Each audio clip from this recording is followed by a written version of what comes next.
5월 18일 목요일 그 사랑교회 매일 묵상 시작하겠습니다. 우리가 하이델베르그 요리문답 계속 공부하고 있습니다.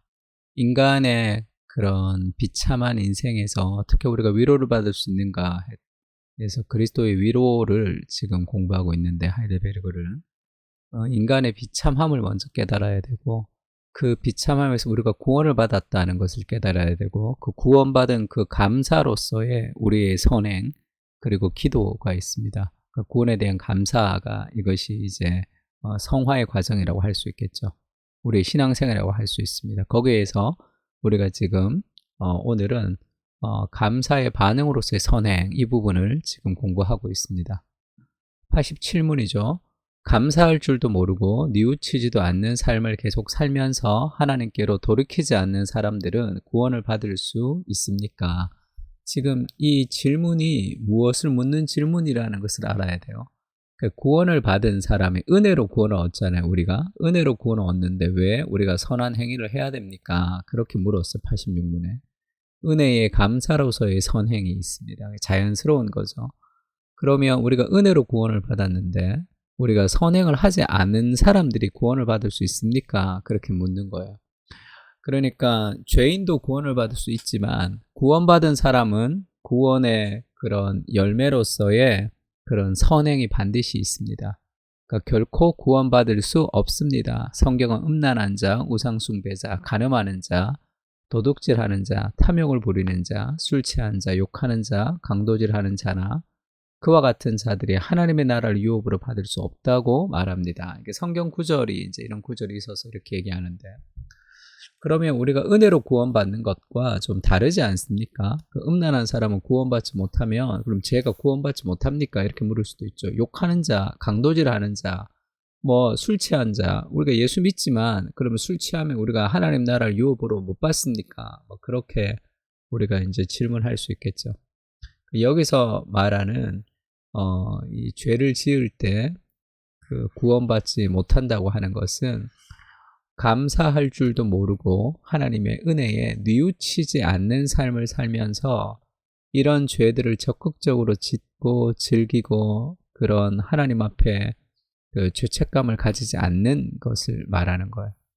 그러니까 전혀 죄책감을 가지지 않으면서 이제 그런 죄를 짓는 경우에는 그가 이미 구원을 받지 못했던 사람인, 그러니까 이제 그렇게 된 구원받은 사람이라면 우리가 죄를 지으면 양심의 가책이 있고 회개하고 싶은 그런 마음들이 있습니다. 그래서 정상인 거죠. 죄를 뉘우치는 그런 것을 얘기하고 있습니다. 그러니까 바울이 지금 여기서 위에 나열된 죄를 범한 사람은 절대로 구원받을 수 없다, 그렇게 얘기하는 게 아니죠. 이런 죄를 다 범해도 회개하면 누구나 예수를 믿을 수 있습니다. 그러면 또 이 나열된 죄를 범하는 사람이 예수 믿는 사람이 아니다라는 말도 아니에요. 다윗도 살인을 했고 간음을 했지만 다윗을 탁월한 어떤 신자의 반열에 또 올려서 우리가 이야기를 하잖아요. 그러면 구원이 취소되거나 그런 것도 아니죠. 근데 이런 죄를 짓지만 회개하고 싶지도 않고 회개하고 싶은 마음도 없고 그것을 거부하면서 평생 살아간다면 그 안에 구원이 있는 것이 아니죠. 반드시 구원은 이 선한 삶의 동기로 열매를 맺게 되어 있습니다. 그래서 불의한 자나 하나님의 나라를 유업으로 받지 못할 줄을 알지 못하느냐. 불의한 자가 미혹을 받지 말라. 음행하는 자나 우상숭배하는 자나 간음하는 자나 탐색하는 자나 남색하는 자나 도적이나 탐욕을 부리는 자나 술 취하는 자나 모욕하는 자나 속여 빼앗는 자들은 하나님 나라를 유업으로 받지 못하리라. 구원을 받았는데 우리가 저런 행동을 하면서 기쁘거나 즐겁거나 양심의 가책이 없다면 그가 받은 구원이 아닐 확률이 있습니다. 내 안에 구원이라는 것은 그리스도의 생명이 내 안에 사는 거예요.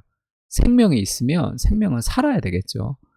디스포지션, 반드시 우리의 성향의 방향, 하나님을 즐거워하는 방향으로 우리 삶이 나가게 되어 있습니다. 우리가 선행을 통해서 구원받는 것은 아니죠.